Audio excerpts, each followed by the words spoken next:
Uganda today joined other African countries to mark the Africa Anti-Corruption Day.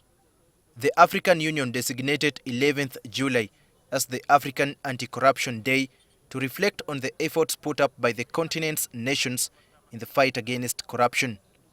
This day has been celebrated since 2006. The Inspector General of Government, Beti Kamya, says Uganda is rated as one of the countries in Africa with high percentage of corruption.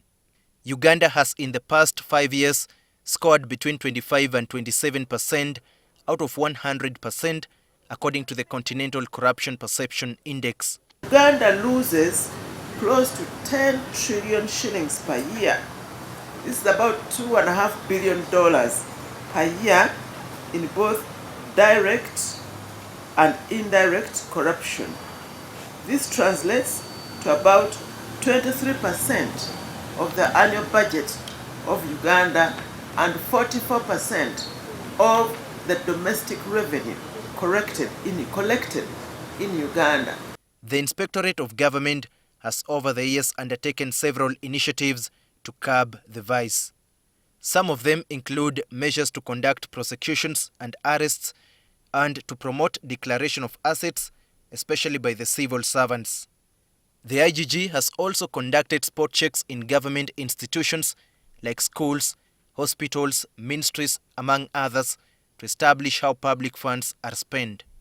The IGG says her office has also made some recoveries from monies misappropriated through corruption.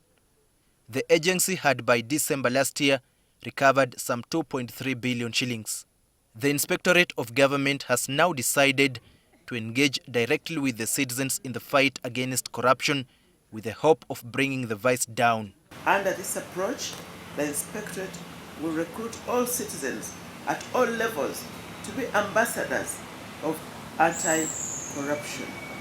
They will be trained to identify all forms of corruption and expose it rather than be bystanders, because the public are the main victims of corruption. Daniel Kibet, NTV.